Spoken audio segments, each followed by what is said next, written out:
This week on Historic Moments, we have UFOs, lockdown outrage, and South Korea looking good.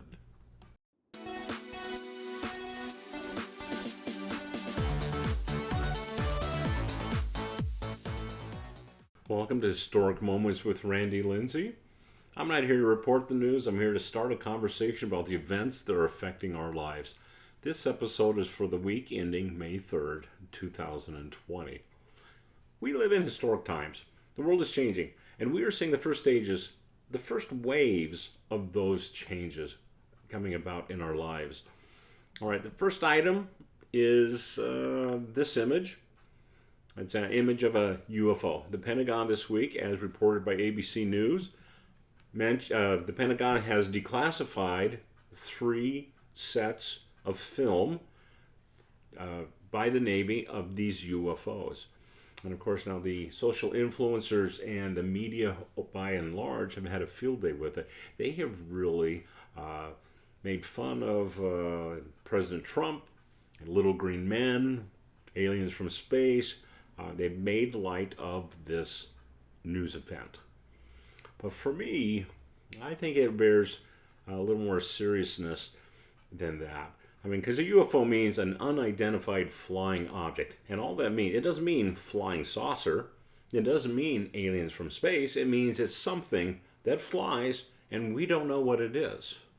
So it's kind of an irresponsible, for the media anyways. I mean, private citizens, they want to do that. They want to have jokes with it and have fun with it. That's great. But I think the media should take this a little more seriously. So they released this. They make fun of it. Question in my mind is why now? Why does the Pentagon think that this is a good time to declassify this footage? This footage has been around for a while. It's been leaked. I mean, so it's out there. We know that it exists, but why declassify it now? And why declassify it at all? Why not just say, hey, why just ignore it, right? Just ignore the whole situation, not even acknowledge that it exists. The government does that all the time. People do that all the time. You don't want to talk about something, you just don't talk about it. Move on to the next question. So why declassify it? Why declassify it now? Now, the thing is, when I'm looking at it, I don't think aliens. I don't think little green men. I'm thinking that this is maybe an advanced drone. And if that's the case, if this is really just high-tech terrestrial technology, who does it belong to? Does it belong to us? And if it belongs to us, why were we careless enough to have it filmed? Why does the Pentagon mention that at this point? Because by declassifying it, you're just asking, you're just daring people, embracing them to look at the footage.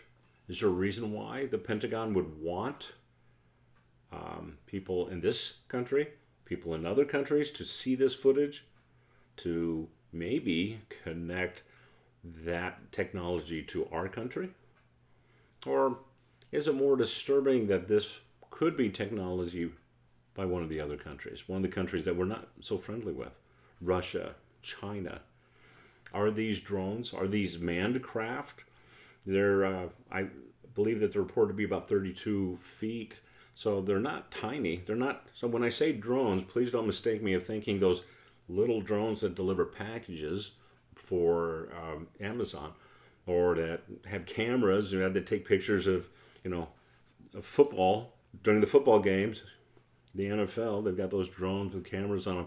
So I'm not talking toy drones. I'm not talking small-scale drones. I'm talking about a vehicle that possibly could be piloted remotely. And that has, it goes Mach 18. That's 18 times the speed of sound. That's fast. All right. And why do you need something that fast? And there wasn't just one of them. There was a whole bunch of them. A whole fleet of them is what the term fleet of them was listed by some of the pilots in the footage. All right, so is that in response to something? Is that a news item all on its own? Or is that in response to something else? I mean, I talk a lot about here's an event, and then it triggers another event, and then maybe that triggers another event, and it keeps cascading. Is this an event, or is this actually an event triggered by something else? I don't know. That's what do you think? And how does it affect you? Does it affect you at all? Me? It makes me a little paranoid. That's what it makes me. It makes me paranoid that our influences aren't taking it more seriously, and it makes me paranoid that there might be another country not friendly to us with some really high-tech military gear, vehicles. All right, enough of that one. I would like to hear what you think about it. Please feel free to comment in the comment section below. Tell me what you think. Or maybe I'm wrong. Maybe they are little green men. Maybe they are extraterrestrial beings from another planet. Is that even scarier? Why would they be here if they were? So maybe I'm wrong. Maybe I'm just being paranoid about this being Earth tech when I should be worried about War of the Worlds scenario. You let me know what you think on that. All right, the second item I have reported by Newsweek. Elon Musk has really lambasted the government about the lockdown. He is pushing to have the government remove, or at least lighten the restrictions that are on the American public now. I mean, his comments are that the economy is being hurt by this, that small businesses are being slammed by this. All right, so this is obviously an item in response to another item. So we have the coronavirus. The response is a lockdown, and now this is Elon Musk responding to that lockdown, saying, okay, that was fine, but we've gone too far and we've gone too long. We have to let the people out there and do business. We can't destroy America by keeping Americans from making money, being able to provide for their own living. All right, now obviously this is an item that affects all of us. This is a call to action, so to speak. And how does that affect you? I mean, are you affected by, are you wanting to do something about it? Are you wanting to protest?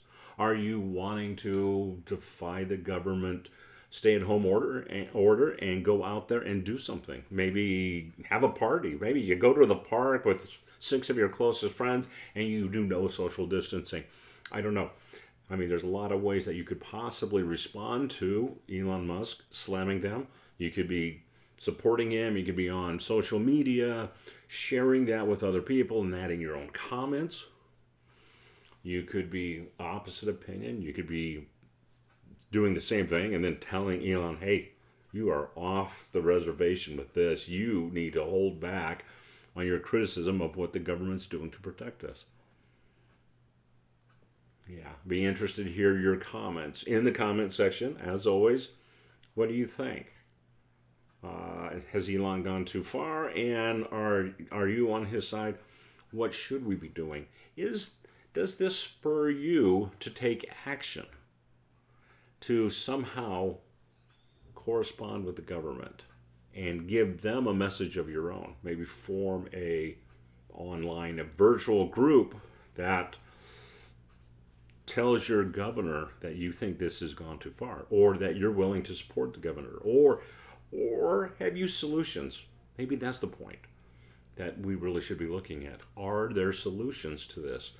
That we work within the stay-home orders and we find new solutions.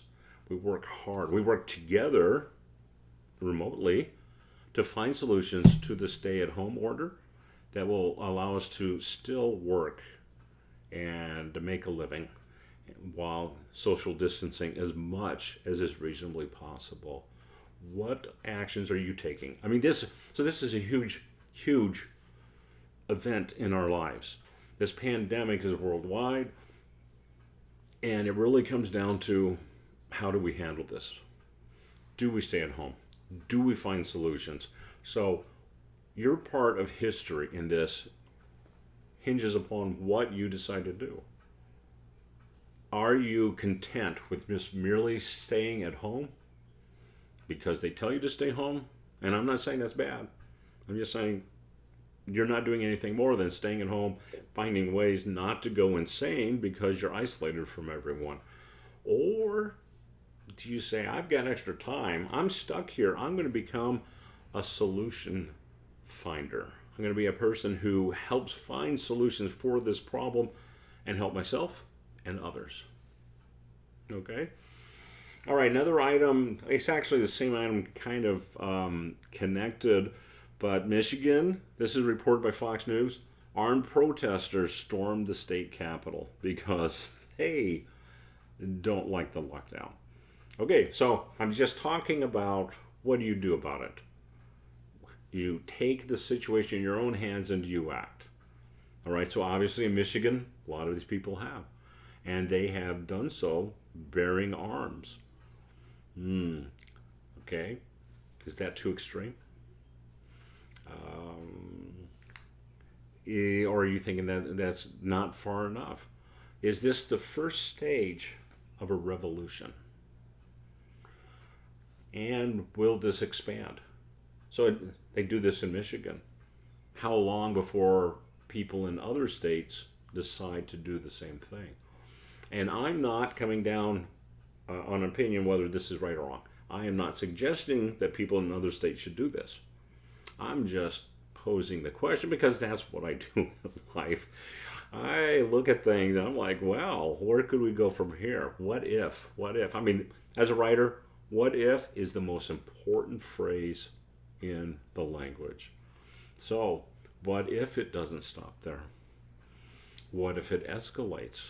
What if the government decides to respond with military might? I mean, fire with fire. Show up armed, government shows up armed. I don't think it takes a genius to figure out you get two sides very passionate about their points. Both sides have guns. Something's going to happen eventually. And then what happens? What do we do then? All right. My final item, I want to end on a lighter note, something a little more upbeat. South Korea, according to BBC World, reported no new cases, at least on one of the days. So they have had pretty good success with their response to the virus. They did a very aggressive testing program. They did find a group that was responsible for about half of the infections in the country. And what they would do is they would test, they would find these individuals, they would isolate them to make sure they couldn't infect anyone else. And then they were very aggressive about informing everyone who might have been in contact with this person that they were infected, that the person they quarantined was infected, and that anyone in contact with them should obviously get tested and maybe lay low, self-isolate for a while. So they did this, and they have had good success with it. So how does that affect us? How does that affect you? Is that something that we want to move towards? For me, it also is news that we're seeing some forward growth. We're seeing some progress. We're seeing some light at the end of the tunnel. And that's good. I mean, that's something to cheer about, that we have at least a few places where they have a good handle on this situation. And they were able to do it without bringing in the military with guns and forcing people to do what they need to do. All right, one of the things South Korea has done is they've opened up a lot of the things that were closed before. So they have opened up the churches with limitations. They can have they have to maintain social distancing in the church. And I did see a picture of that. I mean, so it was kind of interesting to see a chapel with a person every 6 feet. Obviously, you're not going to fill the pews with that. But it did show that they were coming up with a solution and not totally restricting everyone. Does that make you want to do the same thing?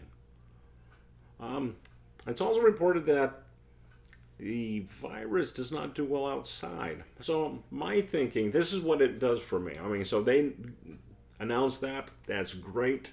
How it affects me is I'm like, well, if South Korea is opening up some limited church services, and this could apply to other things besides just church service. It could apply to entertainment venues and everything else.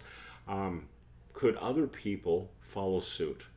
You know, the picture showed people inside a chapel and separated by social distancing rules. But what if you met outside?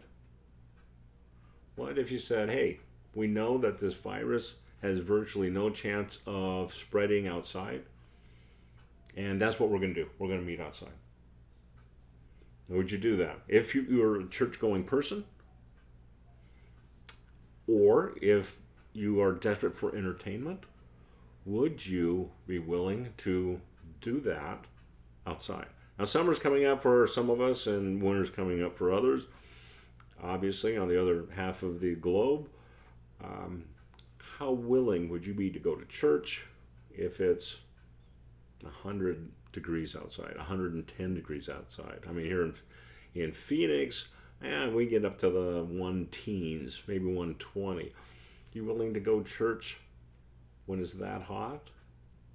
How about entertainment? You miss a movie, they have an outdoors movie, you willing to go to the movies?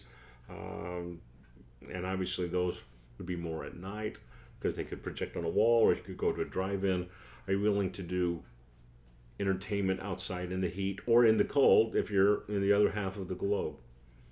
If the government would allow those kinds of activities, would you be willing to change your normal routine in order to do some of the things that are important to you?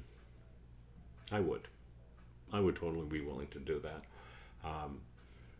Be interested to see what events, what activities that you're missing out on, and that you have ideas of how you could do that and still maintain social distancing and still, or some sort of precaution to help eliminate the risk of further contamination.